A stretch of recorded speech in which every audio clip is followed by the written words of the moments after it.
happened, it started, where else? It started right here in San Francisco. It was January 14th, 1967, in Golden Gate Park, when they had the first human be-in, or love-in. Hey, what is that? You know, nobody ever heard that concept before. That was a new one. And it was all very informal. Somebody asked me today, who organized it? I said, organized it? There ain't no such thing. The word went out over the rock stations and word of mouth. It was all around the Bay Area. But I didn't really realize what was happening. I don't know, 20, 30,000 people suddenly showed up on a January day. That was pretty interesting. And everybody kind of looked around and said, there's a lot of people, a lot of activity, a lot of action going on here. It was perhaps, I think, May, was it, when the same thing happened in New York. They had another bee in there. They had about 50,000. Hey, it started building up. This could become a habit. Then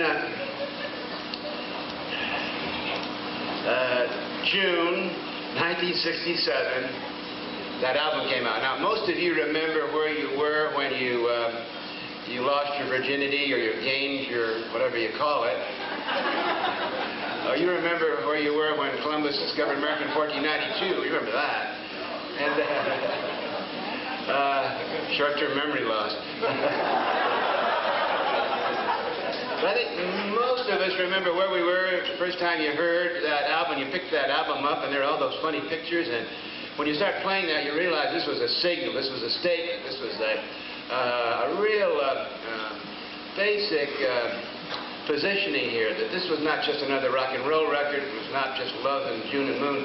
This was a philosophical, poetic, social statement that something new was happening. It was a concept album. And above all, there were ideas in it. It made you think, hey, what do they mean? So how many millions of people spent, how many wasted, spaced out nights trying to decipher and decode the meanings of some of those lyrics. So I would say the 60s really started in 67. Now, if it started in 67, let's see, what happened? Well, okay, 68, within 9 months, this new movement of young people kind of celebrating individuality and indicating they want to change, and Dylan was saying, ain't going to work on Maggie's farm no more. Within 9 months, they had gotten rid of the president, LBJ. He just tucked tail and ran back to Texas, man. And the people wanted clean for Gene, and Bobby Kennedy came out for the kids. And then 68 was the Chicago Convention, kind of shook everything up. The Democratic Party's never been the same since then. And 69, Woodstock. Can you believe Woodstock?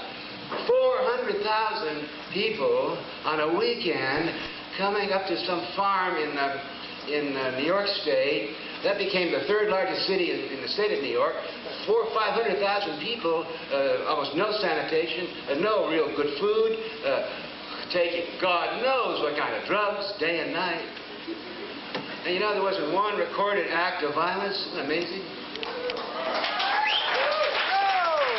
you imagine 400,000 horny teenagers today getting together with things kind of, but it was kind of a lesson. It was kind of a signal that, hey, this is something new. Then 70, 72, 73 Watergate. The 60s really didn't get going until the 70s, and I think the 60s peaked in the year 1976 when we elected as our president the ultimate hippy-dippy, howdy-doody Jimmy Carter. He was had a sleeping bag, and he was quoting Bob Dylan and playing softball with Ralph Nader, talking about lust in his heart. You know, in the grim Rambo, Pitbull, Ollie North 80s, kind of pathetic. That guy was talking about love, peace, and he got Sadat and Begin to come over there, and he got him in that Camp David, and he said, come on, Anwar, give peace a chance, and all you need is love, Menachem, and, you know. He didn't let that happen very long. This so-called movement, see, what was happening was, every summer, a new wave of kids that became 21 and started joining the party. I think the whole thing ended in this country in the year 1980, and when we kind of hit that wall and elected as president. Was it Nancy Reagan? No, it was Admiral Poindexter. That's where the buck stops. Yeah, so. But movement that started here in San Francisco 20 years ago didn't stop in America. It kept moving around. By 68, it was in France. They called it L'été d'amour. You remember those riots there? They closed the country down. And it hit Spain as soon as the old General Franco died. Young people took over, and Hope and Playboy magazine was shown in public, and they legalized marijuana. You know, that idea of the summer of love, which has something to do with ain't going to work on the assembly line, Maggie's farm for the military anymore. We're going to work out a new way of life with individuality. It's still going around. Can you believe, for example, the TV we've been seeing, you know, news in South Korea? And that's something, South Korea.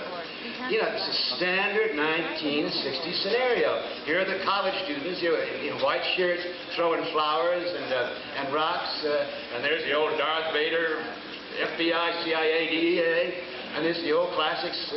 Where they learn it? Well, you know where they learned it. South Korea is a cybernetic television culture.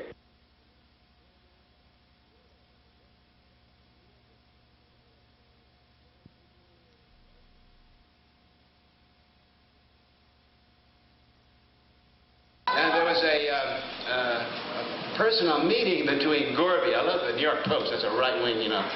They call him Gorby.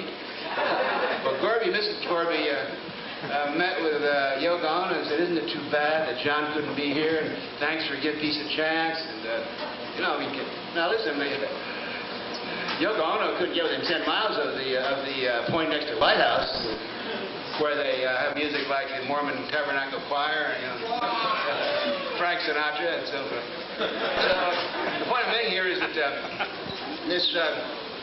this movement that started here, which was a generational, which was, I think, was an inevitable historic movement, has been going on and still going on. And every time, every place, you see a new generation of young people coming along, stressing freedom, individuality, loosening up the censorship, down in the military. You know that the thing is happening. I wish we could get back in this country, but I think we will. Okay, how are you? Hey, got some lights on the audience. I'd like to see kind of who's out there, and you know, if you're awake. Are you awake out there? Now, I told you I've been having a few reunions in the last few weeks. I've been around the country having kind of reunions with some of the people from the 60s. In San Francisco, I remember 2 months ago, there was Dr. Benjamin Spock, Tom Robbins, Ken Kesey,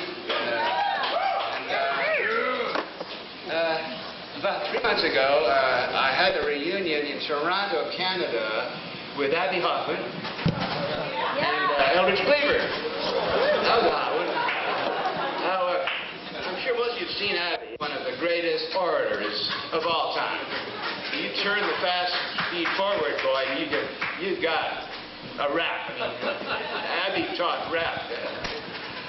He's got bandoliers of one-liners and cartridge belts of facts and figures. I mean, boy, he just... Vroom. He knows how many helicopters the Honduras government is using in Nicaragua. He knows how many gallons of urine is being tested by the drug tester. Abby's got it. There's only one minor fault that Abby has. No one's perfect. Abby doesn't listen too well.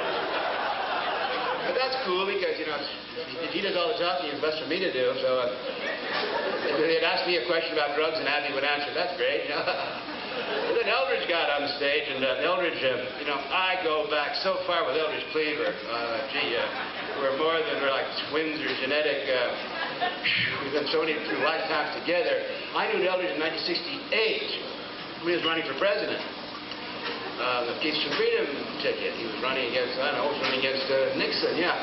Now, I think Eldridge would have then and would now make a better candidate for president than most of them. You know, Eldridge can keep 3 ideas in mind.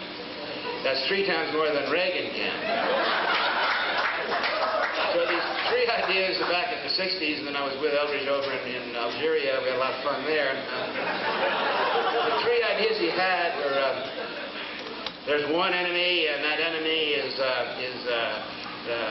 racist, Christian, Wall Street, lacking, running dogs of capitalism. Got that? Yeah.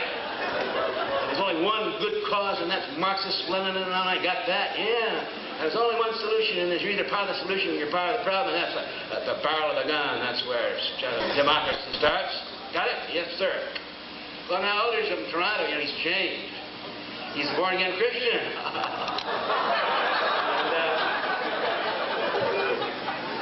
He's also a right-wing Republican. He ran for Senate here in California. So when he's talking about this, he's saying the same thing. That now the enemy's Marxist, Leninists, and so forth, and you got to line them up against the wall, mother flubber, and the cause is, of course, Christianity, and he's built a barrel of a gun. So you can imagine. Here's poor Abby Hoffman going crazy. He can't stand this. He wants to get the microphone back, and finally he gets the microphone back. He says, Eldridge, it's an impossibility. You cannot exist. There's no such thing as a black Republican. You're an oxymoron. What are you calling me now? You're an oxymoron. You're a contradiction in terms, like military intelligence or working press. There ain't no such thing. Furthermore, Eldridge, about this born-again Christian shit. I asked my mother about that. My good Jewish mother said, oh, no way, kid. I wouldn't do it again first time with you. So anyway, that was a pretty good debate. I've had one of them has Hunter Thompson, and boy, he's really. If you want to ask questions to these guys later in the question period, I'll be glad to tell you more about it. The most interesting debates I've had this year have been with a man who for 5 years was the head of the DEA. Now, when they called me and said, would you like to debate this guy? Would I like to debate the head of the DEA? Would David like to debate Goliath? It was very interesting, and I learned a lot about Washington, D.C. from debating Mr. Peter Bensinger. He's, by the way, he's a nice guy. He's a gentleman. He's, I'm sure he's an excellent administrator. And he's a Yale man, but I won't hold that against him. And he's actually very intelligent and a nice guy. One flaw in his thing is that he doesn't know a damn thing about drugs. It's kind of interesting, that the military and the police and the bureaucrats, they live in a germ-free society. They live in shells of bureaucratic, book kissing. Nobody had ever talked to Peter Bensinger, head of the DEA. He had 12,000 agents, 172 stations in 79 countries. And no one had ever, kind of challenged the insanity of his program. So when I would debate him, he'd say, hey, Timothy, sorry, you can't say that. I'd say, why? He'd say, well, it's against the law. I said, well, not against the law to say that. Call it debate, remember? So this innocence of the bureaucrat was played to my advantage at the beginning because, you see, he would say things like in front of 1,000 college students on a Friday night, get it? He would say, boys and girls, marijuana is the killer weed. It is an assassin of youth.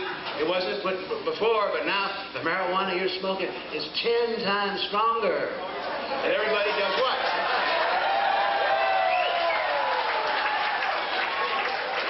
Couldn't believe it. So,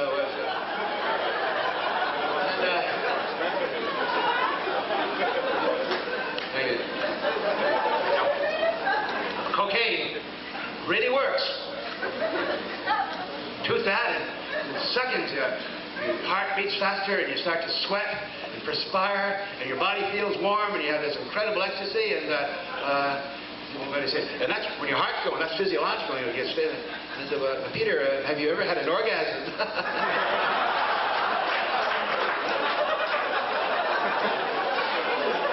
Maybe that's against the law. Anyway, and it's amazing listening to the head of the DA talk about the drug situation. He would, it's all mainly marijuana and cocaine. He's not worried about heroin for some reason. He's not worried about the real killers, pills and all that. He talked about killer weed and about kill, lethal cocaine. Hey, wait a minute. Let's have some ballpark statistics here. Okay. Let's get the scoreboard out there, okay? They say there are 500 people a year that die from cocaine. Well, that's fucked. I mean, that's terrible. That's stupid. It's ignorant. There's no reason for those 500 people to die. Bad education. Oh, yeah, granted, there's always going to be, in a country of 200 million people, there are going to be 100 people that overdose on ketchup, so, but we can cut that rate down to 100 if you just had warnings on the package, you know? Like, the first thing if you're going to educate people about drugs and cocaine is you should say there's a total difference between smoking base and crack or shooting cocaine. That's the flash. And sure, that's like drinking a water glass full of tequila. Boom! No question. You get that hit and you reverberate. And, well, yeah, your heart starts to do flips. Yeah, right, you're feeling good. But in about a minute, it's all over, and then you want more. It's like another water glass, you know, another chug-a-lug, a whole fifth of tequila. That's stupid. That's dumb. On the other hand, you know, tuning cocaine is an entirely different thing.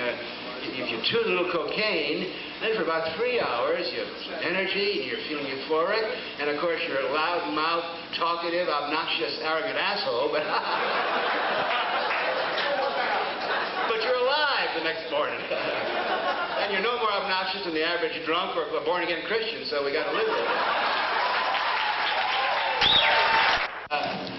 Killing substances and killing lethal experiences that the American public is exposed to.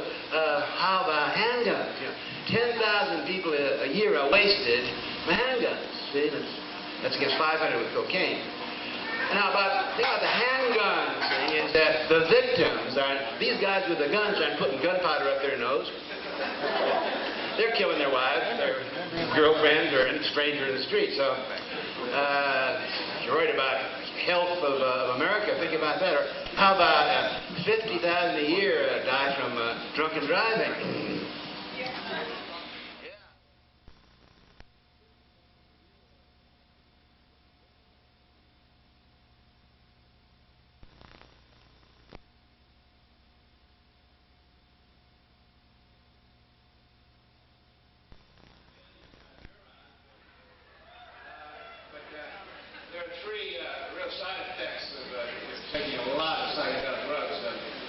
One is long-term memory gain. You just you're confused by too much. And the second is short-term memory loss. And the third is I forget. I haven't forgotten about the deaths from marijuana. Okay, the deaths from marijuana. Would you wire the Smithsonian Institute? Let's get the public, let's get the United Nations, and let's go. How many deaths from marijuana? Oh, here they come. Oh, here they come. Yeah. Okay. In the 25,000 years recorded history, the people have used in every climate have used marijuana as a sacrament, as a religious experience, as a hedonic experience, as a Saturday night flash, as an adjunct to creativity. For 25,000 years, there have been 12 known deaths from marijuana. We got to be scientific here, okay? There's a undisputed case of 2 or possibly 4 people that smoked a little too much marijuana and got the giggles and laughed themselves to death. And then there's a case of 2 or possibly 4 people that had bad hearts and they had too much marijuana and they got the munchies and they ate themselves to death. And a case of either 2 or 3 or possibly 4 honeymoon couples that got a little marijuana, got carried away, and fucked themselves to death.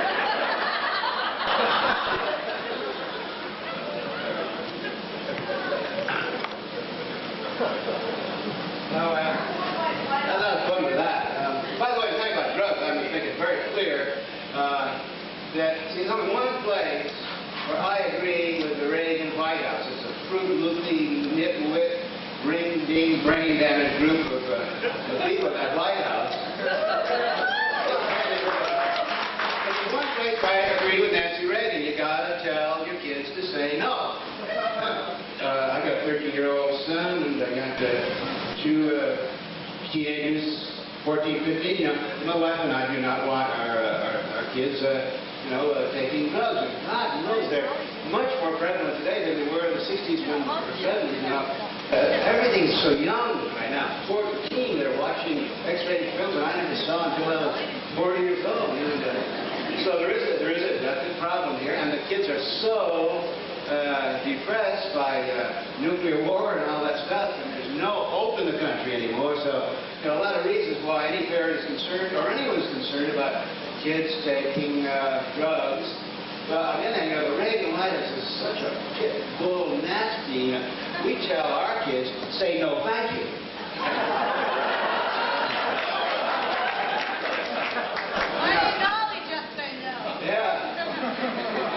To Nancy Reagan, the world, America's filled with good-looking, slick, intelligent, faggot, Nicaraguan-loving dope dealers that are pressing all sorts of magnificent drugs on the kids. Would it were so, huh? So definitely, you see, of course, when it comes to your kids, we don't want our kid drinking booze. We got an open bar there. He wants it good. We talk to him about it. We don't want him to, for good reasons. We got the key to the car and the kitchen shelf there. We don't want him taking the keys to the car. If I had a gun and so forth. So, it's rather disturbing to me that of all the mothers or grandmothers in the world that have no right to be talking to young people about drugs, it's Nancy Reagan. Her two children, no both her two children, Patty Davis and Ron Jr., they admittedly took a lot of drugs successfully. And she was never very around very much, and she never obviously did the thing that any parent has to do or any friend has to do, and that is to sit down and eyeball and be honest and share it as a problem and put all the support of the family and siblings and friends and church and school or brothers that you can't go to the National Guard. Well, you can't do that because that's what she wants to do. So anyway, that's the say no thing. My position on drugs is very commonsensical. It's pro-choice for an adult. If you're an adult American, this is not communist China. If you're an adult American, you can decide that you can access your own brain or afford what you put in your body. It's common sense. And there's no way a government can stop it. So it seems out there. Of course, it's the same crew that are going after women, want to control what women do with their reproductive structures. They want to poke their noses at what ladies locally do, but the same guys that are bringing it. So pro-choice is the American way there. Now, got to really be tough here. I'm very much against addicts and drug fuck-ups.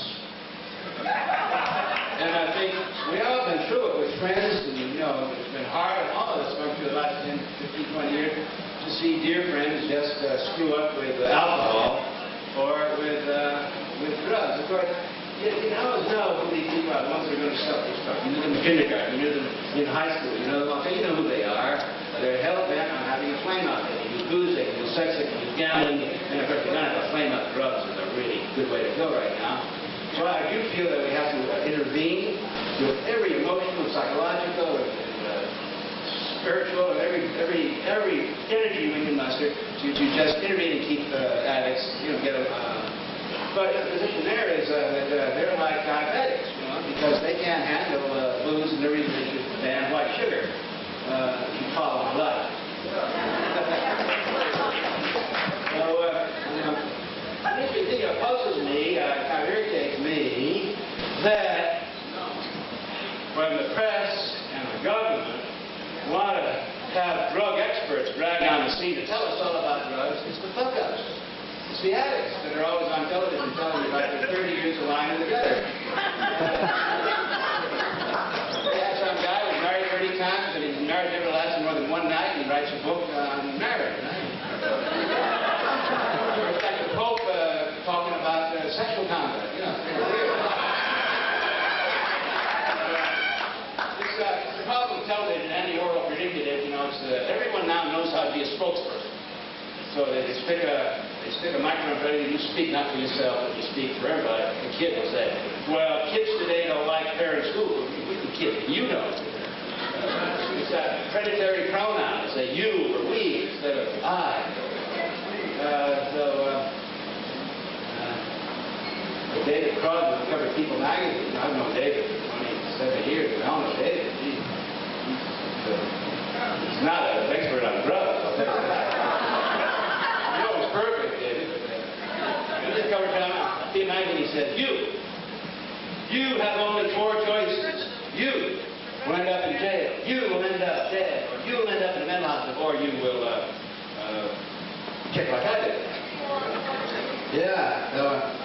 That reminds me, by the way, of the wonderful series of debates I had with another old opponent of mine, Gordon Liddy. Gordon Liddy is a very interesting person. One thing that you may not know about Gordon Liddy is he's a comedian. He's a stand-up. He stands up there and says those incredible things that he gets serious about it. Right, but he's really a comic actor. You see him in Miami Vice. I've got a good example of Liddy. He's a very powerful debater because he every time he comes on, he gets started his thing. He fumbles a microphone and he says, "I always have trouble with microphones." Immediately. And I remember I was debating and I'm talking about this thing about see, Gordon Liddy has never had an unauthorized thought in his life.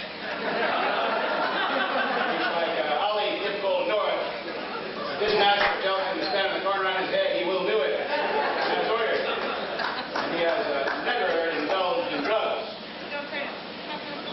Well, there was one time when I was commanded by my military surgeon to take a anesthetic painkiller. I was in military hospital. They left. I could feel the pleasure, and I requested my surgeon officer, "Please, sir, hold back the drugs. I'd rather have the pain than the pleasure." So I was talking about Liddy's an easy debater too on drugs. He didn't know anything about it. But I was talking about these people who set themselves up as experts, like going on about Dennis Hopper, who's been a long-term friend of mine. Dennis, how many of you see Blue Velvet? Anyway. Dennis, was one of the worst drug abusers in history. I mean, the Guinness Book of Records, he's right up there. But he didn't screw around. Now, all AA people, all people with kick, they, since they can't do it, they like to talk about it. Man, I was the worst, man. Oh, man, a quart of tequila a day, man. Hey, man, give me that fountain pen. See that fountain pen? 2 lines like that every 10 minutes, man. That's bad. Midnight, man. We'd all take acid, man, and hold hands, and we'd feel love, man. But at 2 o'clock in the morning, man, we were at our dealer's house with a gun in our hands. He did it. Watch those pronouns, man. Don't say we, say I. I was never at my dealer's house at 2 o'clock. I never had a gun in my hand. And you want to talk about guns, talk to my friend over here, Gordon Liddy. Gordon Liddy wants to, once again, my esteemed but brain-fried opponent has heard both in logic and fact. I do not own a gun. No. Gordon Liddy, that's like the Pope doesn't have a rosary anymore.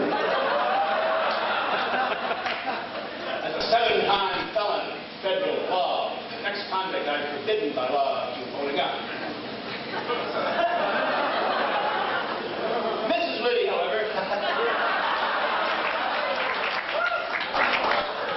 last count, Mrs. Liddy had 37 guns, including gun power, and down the list of all 37. And if Mrs. Liddy chooses at night to put 3 or 4 of these guns on my side of the bed, some eco-liberal faggot Nicaraguan lover comes through the window and I blow him out the way he comes on. That's a hard guy to debate with.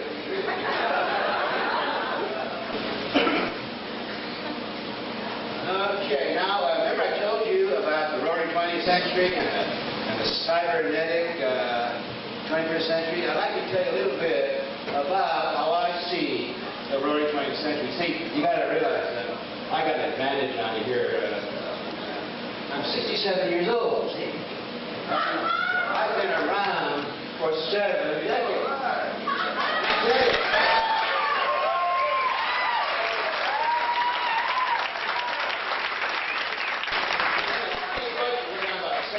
Exciting decades of human history. Boom, boom, boom. Wow, one way after another. I'm certain.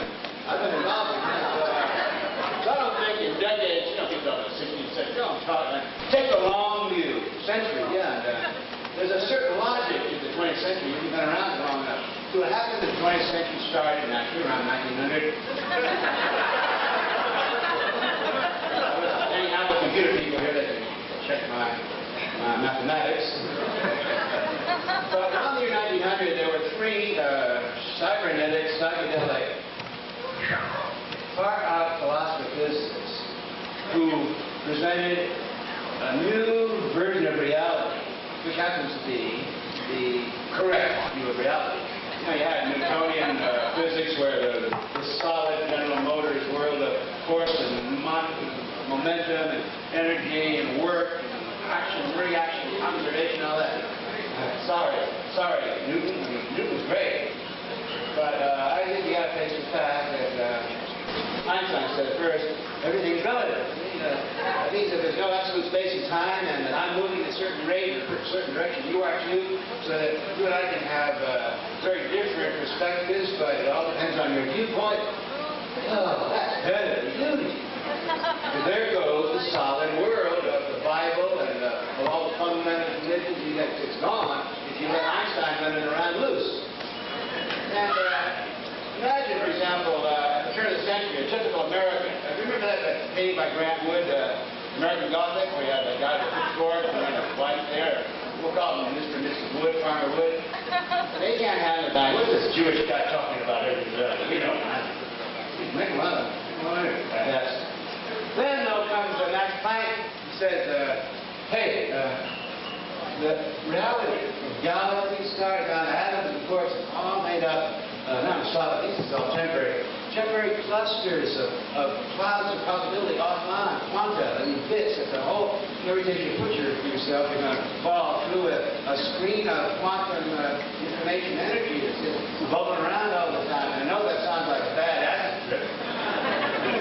But it happens to be the way the universe is wired at the moment. Now, can Farmer Wood handle that? Get my head in. Although it is true that they're bending likely stars around Mercury and they're getting the atomic bomb going, so these guys are, no question of it. Pretty soon we realize that they're not screwing around. And then Werner Heisenberg comes along with a real capper. He says, everybody's reality is subjective, that your reality is determined by your sense organs, which are limited, of course, and by the inputs you use to magnify or extend the sense organs, like microscope, telescope, and so forth, and by the maps, or the models that you use. So you have to face the fact, Mr. Miss America, you're making your own reality. That can't be happening. You've got to go back to Germany, right? And the problem was, too, that these physicists, they couldn't communicate. Why? Because they had to use a real Paleolithic caveman device, chalk on blackboards, so nobody really understands what these guys are talking about. Okay, here's the situation. We know there's a new reality called quantum reality. It works. There's no question that that's how the universe and that's how atoms are all put together.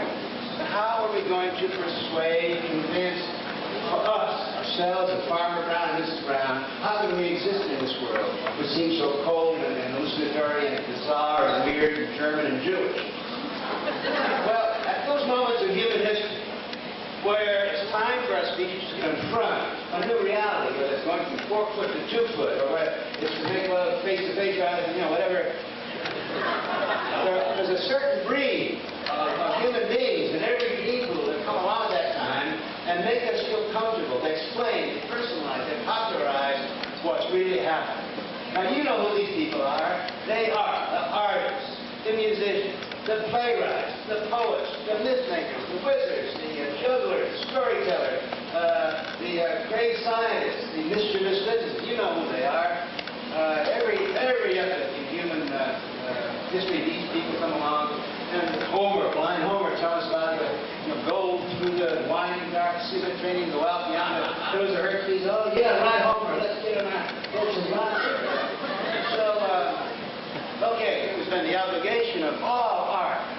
in all communication, in the 20th century, the popularized, commercialized, market, quantum physics. Now, start, of course, with the payers. All modern pay, when you come to think of it, is exactly quantum, relativistic, and indeterministic. Expressionism. You write your own thing. Change the Newtonian reproductive representational picture. Impressionism, sheets of color. Quantilism, that pixels, Seurat, just taking away the eye, the retina, and the computer graphic screen, sees things.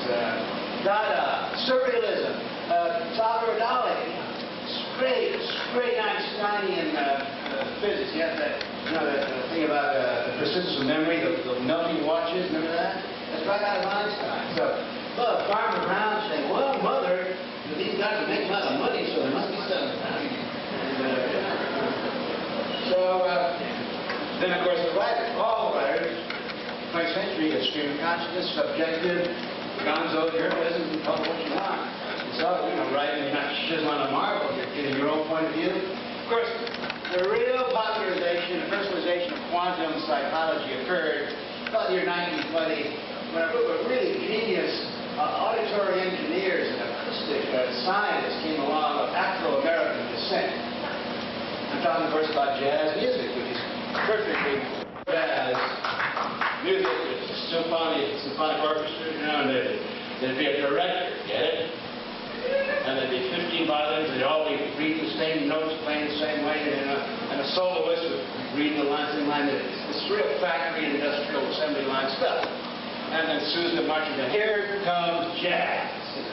Improvisation. Don't talk to me, Heisenberg. There's Heisenberg on the clarinet. It's showing how to make your own music. And everybody's syncopating. And you've never heard it played the same way before. And we can do it together. It's not that I'm a crazy solo person going on in my psychedelic canoe up there. You're listening. You're going on with it. And then you take your improv and we merge it together. I mean, that's quantum physics put right out there for our ears to hear. Hey, and then, of course, radio.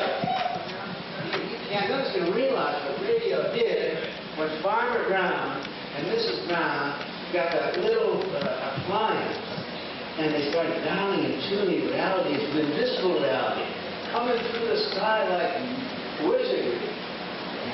And they loved it.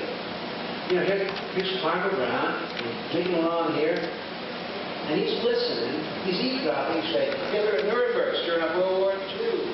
And Mrs. Brown, she's in the woods, she's crying because she's listening. At the moment it's happening, it's like hearing Shakespeare, it's screaming May. She's listening to King of England, getting ever strong for the woman you love. Boo. See, for the first time in history, millions and millions of people could tune in on the same things going on at the same time. FDR during World War II. So, also, for example, there was a radio program in the 20s and 30s called Amos and Andy. You ever hear that? Everybody would stop on Friday night for half hour. Theaters would close, and everyone would sit around the radio, and these two black guys in a fresh air taxi company and come out of the dusted and all that. What it meant was they were all listening to the same thing at the same time. Never in human history had more than 100, maybe 1,000 or 2,000 people attending to the same signal. Now you have millions of them doing it. So that meant that what you're doing here is creating new species. People that are harnessed by electromagnetic, quantum, physical stuff that old Heisenberg and... Yeah. So, okay, go on. For example, who would have believed that Farmer Grant Wood and his wife, who are down-to-earth, practical farm folk, would accept as reality jittering little figures predicted on a screen called movies? Well, gotta tell you, not only did they accept, Farmer Grant would love. See, the first thing about it, living in his Kansas or Iowa farm, he'd never been in a room with a real glamorous, good-looking, well-dressed woman. And here's Clara Bow with her lips big as this, and she's licking her lips and looking right at him. Who knows you? Yeah, Farmer Brown's put out his mind. And here's Mrs. Wood, she's looking at Rudolph Valentino, and put the eye on her, and turns out that human beings love quantum, cybernetic, speed of light information. Don't talk to me about choosing on a marble thing, or don't talk to me about human beings. The human brain turns out is a quantum Einsteinian with 100 billion neurons, each one has the computing capacity of a big Macintosh. You got 100 billion of them there, and it's waiting to have this equipment turned on and booted up and activated, and that's what the quantum physical learning 20th century is all about. You got World War II, and you got then of course you got television. Wow, television. Who would believe? In your own home, you got a little appliance, quantum physical, Max Planck appliance, and you just dial, and suddenly there you got optics, color, and so forth. Well, people look at the average American family, 7 hours a day watching a movie. Now, that's scary. All of us have really pondered and wondered and worried about, hey, is DNA code going to finally leave us in the lurch? Are we going to become a race of idiots? We're on amoeboid tentacles, glued to the junk food coming out of ABC? Is that 4.5 billion years going to lead to that? You remember 1984 by George Orwell? His worst nightmare was that Big Brother would have a screen in which he could watch you in your living room or your bathroom or your bedroom. Now, you could always kind of get around the corner. But what Orwell never dreamed of was that in America, and from most of the world today, people voluntarily line up in front of the boob tube and become vegetables. Scared. Well, that was a scary situation. But what happened in the history of evolution of life on the planet, life's been around for trillions of galaxies and trillions of go-rounds, so the life planning situation is not a novice here. When it's time for something to happen, it happens. And the thing that really turned the 20th century around and saved us from becoming a nation of boob tubes happened. This gave birth to it, not in a manger in Bethlehem, but in a garage in Silicon Valley, where St. Stephen the First and St. Stephen the Second brought forth the ultimate home quantum cybernetic appliance, the personal computer. And they call it Apple. I love that. I talked once with Steve Jobs, and another time I talked to Steve Wozniak, and I said, when you call it the Apple, are you thinking about, that scenario in the Bible about, the heavy-duty Jehovah says to Adam and Eve, you all can do anything you want in paradise here, but there are two rules and regulations. See that fruit of that tree, that's a controlled substance. Y'all are not supposed to have an apple from that tree, that tree of knowledge. Yeah. As soon as God got in his squat car, it was Eve went over to the apple and like the logo of a great company took that bite out.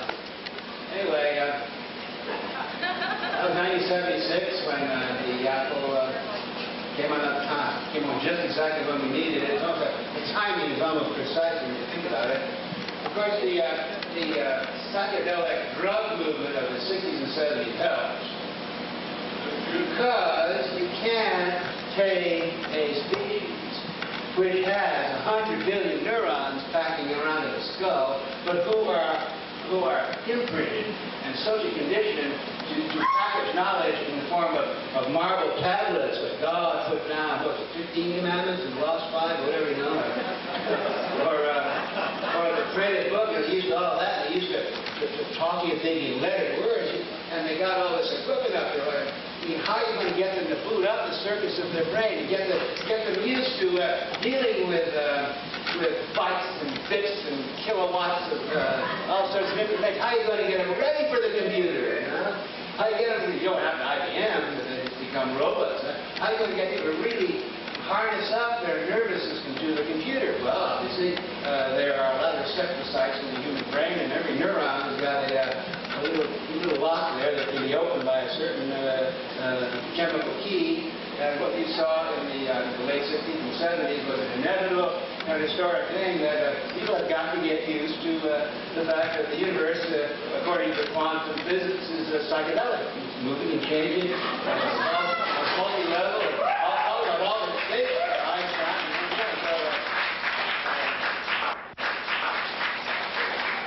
And I was interested too. When we first started studying psychedelic drugs, not talking about the body drugs, the performance, and the pep pills. I'm talking about psychedelic drugs which expand consciousness, overload and so forth, diffuse it and all that. When we were doing our research at Harvard, we had no language to discuss it. We went through the textbooks of Hinduism and Buddhism, and everybody did. They were all running around with the Tibetan Book of the Dead. Any, half-baked yogi and occultist came along with some new group and sat down and listened to it, pure G control, you can name it. We wanted to find out what's going on here, because Western psychologists know words for this stuff, and eventually we finally caught on. We started working with art engineers that work with light. Remember, we would have an anatomical movies of cells going around. We'd play some rock and roll, and then we'd have some slide projections of your mother on top of it. You're trying to get some feeling for the multiplicity and the complexity and the through the good computer terms for the enhanced high-resolution quality of the human brain stuff. So this whole new art form of special effects and Lucasfilm and Kubrick and so forth, it's all part of the same roaring 20th century getting us ready to deal with reality what it really is, which is what's on this. So, how long have I been talking?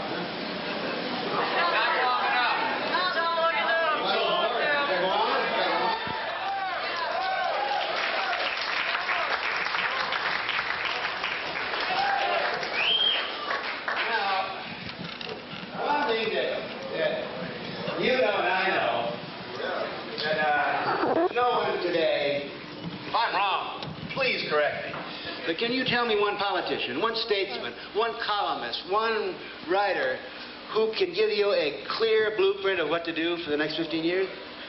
Huh? Benjamin Franklin. Oh, Benjamin Franklin, bring down lightning. I can go for that.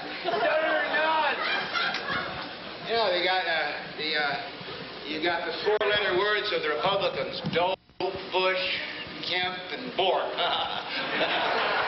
And you got the seven dwarfs of the Democrats, and those guys just don't understand. It's a whole new ball game, and the first time anyone comes around and tells things kind of in a, really what's going to happen, people are ready to listen. I'll tell you, there's a hunger. There's an absolute void. People are desperate for some scientific, logical, common sense blueprints of what we can do and what's going to happen.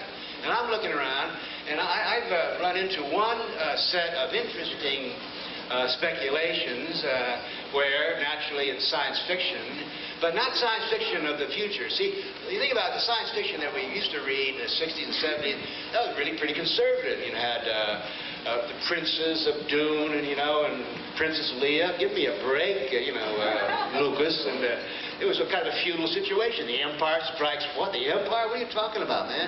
And Heinlein, they were all kind of engineer types, and there's a lot of hardware. Beam me up, Scotty, but Captain Kirk is a government employee to me.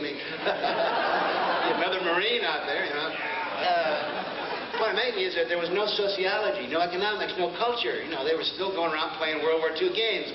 There's a new genre of fiction. It's called cyberpunk. How many of you know about that?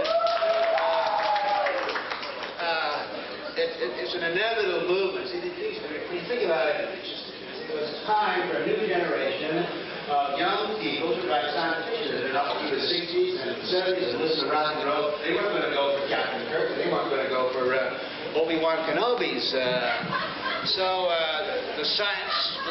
cyberpunk writers, Norman Spinrad is one. There are a lot of them. Bruce Sterling, but the man that really has kind of caught all of our attention is a man named William Gibson in Vancouver, who wrote a book called Neuromancer, and it's about science fiction book about the world could be in 20 years. It's a real down, gritty, street wisdom, and the hero of the book is like a punk hustling kid who's a computer hacker and cowboy, and he can go into cyberspace and he's rustling AI stuff, and he's got a drug habit here. He's fooling around with it. He's down in the streets of Tokyo hustling. I've read 3 of Gibson's books about 10 times each. He wrote Neuromancer, Count Zero, and a collected book called Burning Chrome. And a certain philosophy is there if you can. He did. Gibson would laugh. Hey, man, I'm just writing, amusing stuff for you to read. He would decline and deny the role of prophet, but he really is laying down a theology and an economics. And one thing I've learned from Gibson's stuff is, see, the world in Gibson's books 20 years from now, you don't hear much about America. And they're vaguely Russian, because vaguely Russian America, they became second-class countries, and, you know, they spent all their money on arms, and they start, so that finally, the world is really run by Germany and Japan and Switzerland, who kind of stepped in at one point, apparently, and said to Russia and America, hey, we can't allow this. You simply can't go around building up arms and blowing things up. You can't blow up America because we own it. Nuclear war is bad for consumer business. And funny thing, you see, I'm naming you former Axis countries. Kind of interesting. The worst thing that can happen to a country is to win a war. You know that. World War II, boy. Yeah, tell me about it, Ollie, and Poindexter. Tell me about it. Yeah, we won World War II. Who's we? Russia and America. It's kind of funny, isn't it? And poor England had the poor luck to be dragged along and be a victor. Because the victors, number one, their military leaders were not discredited. Eisenhower and Haig, right? All those Russian generals with acres of medals. Anytime you see a grown man dressed up in a uniform with ribbons, you know you got a psychotic case on your hands. And it doesn't help that the turkeys are armed to the teeth with a pit bull mentality, yeah.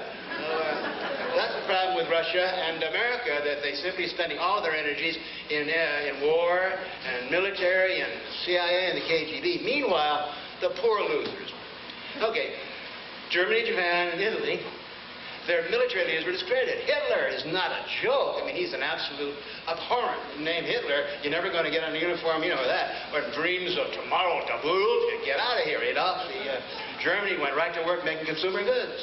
We didn't allow them to have guns. That's a good one. We bombed all their factories. They started new factories. Same thing happened in Japan. We wouldn't let them have any military. We totally discredited that whole Tojo dreams of Nipponese empire. No, sir, we're not worried about that. We're going to conquer the world with consumer goods. That you Americans and Russians have forgotten how that, because, you know, if you've forgotten, the individual human being doesn't care about big nuclear guns and tanks. The individual human being wants things to enhance his intelligence and make him feel good, or make her a little smarter, or make life a little more comfortable, or give a little class or fashion or a sense of consumer gourmet. I'm in control of my life, and I'm not a victim of the Soviet or the American factory. I'm trying to tell you, you get the picture. Now, in this world of future that Gibson is vaguely talking about, it's like a vague blueprint. You have to fit in your own picture. It's really quite liberal in the sense that of the Italians too. Mussolini, give me a break. The Italians are notorious bad soldiers. You know, sometimes. They're credible soldiers in an individual thing, but they're not good at lining up for some cause. And I don't blame them. It's a great thing. Love, not wars. What? They make love, not wars. Yeah, well, I'll go for that. I mean, that's an old motto. I've heard that before. So, and the Italians are doing fine, you know. They can't run a country. They have a government. The government's changing all the time. Good. That means the bureaucrats are changing all the time. But somehow Italy is working without the bureaucrats. It's amazing. So finally we catch on. It's the governments that cause all the fuck up. When you get the military and the government out, and the old... This is a psychedelic, cybernetic, hedonic law of supply and demand.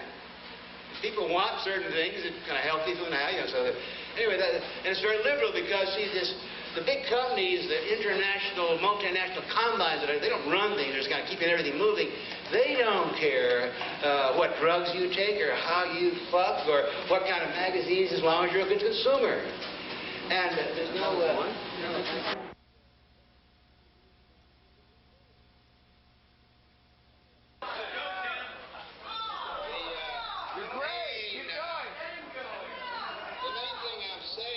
Of course, the old motto of 1776 and 1966 of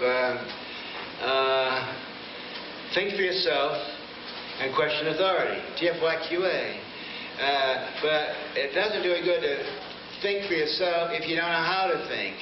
And if you're using marble tablets to think, or if you're using the alphabet of 26 meaningless letters to think, there's a French school of philosophy called semiotics, and they come out with some interesting... By the way, do you know that the French, and many of you in the audience come from Silicon Valley, but the French have a computerized telephone system called Minitel, See, really interesting, we learned from the French. The French didn't have a telephone system for a long time. De Gaulle would not allow it. You know why?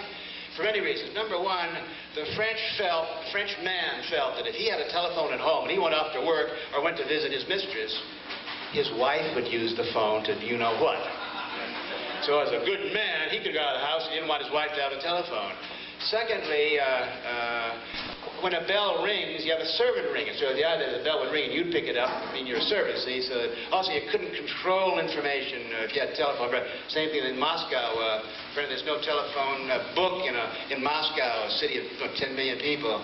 But anyway, now, since Gestang, they now have a Minitel system where most every home has a telephone, which is computerized, a little screen, and people are going crazy doing networking, you know, these computer networks, and being very French.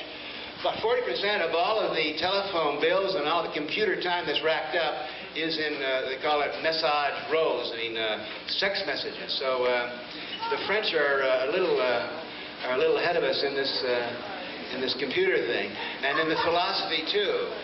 The French semiotic people like Marcel Foucault, have taught me something very interesting.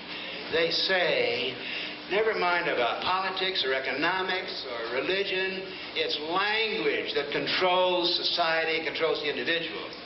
And who controls the language controls everything. Parents control the language, therefore they control the kids. The literate, educated control the illiterate, the uneducated. The rich have the language, they can control the poor. Those that have access to television, radio, printing presses, if you control the language and the technology of the language, you control the minds. It makes a lot of sense. That's the downside. The good side is that if you can learn how to use the knowledge technology, the language technology, then rock and roll was a new language. Amplified sound was a new language. And of course, we owe it to Jobs and Wozniak and the Silicon Valley people. The personal computer allows you to do exactly what these French philosophers say we got to do: control your own screen. Now here, they're even sitting there watching 7 hours a day screens and going off to movies, MGM, ABC. Oh, come on. They're controlling our minds. The solution is not to turn it off, because then you've given them the Einsteinian quantum physical power. We've got to learn how to change the screens. And that's where personal computers come. And that's where new software comes. And unless you can control what's on the screens in your own TV, in your own home, you know, okay, then you're going to have, see, within 2 or 3 or 4 years, compact discs. Interactive compact discs, where you can store dozens of films or videotapes, or rather the news. Throw in your X-rated home movie you made last night. You're going to have all this digitized sound in your CD library, where you can make your own news. You can make your own 10 best items of the week. You are the director, the producer, the editor of your own screens, and that's just obvious and logical to me. As when Gutenberg produced a book, then we, the human individuals, could write, which was illegal under feudalism. The same thing is happening. So the real message that I get from the 20th century is learn how to be cyber hip, cybernetic. Learn how to deal with electrons, and of course the keyboard's finished. We owe it to the Macintosh and those guys at Xerox PARC. You don't get rid of that Phoenician alphabet keyboard using gloves and mice and joysticks and so forth. Literacy, my friends, is the oppressive chains of the educated middle class. Yeah. Literacy, you've got to get away from those books and controlled by the printing press and the highfalutin intellectual. I've written enough books to destroy several forests and trees in Canada. I plead guilty, but yet. And by the way, when you learn how to move electrons around on screens and move and store compact disc stuff, you can still read, still curl up on the beach and read, and well, to your heart's desire. You're not giving anything up.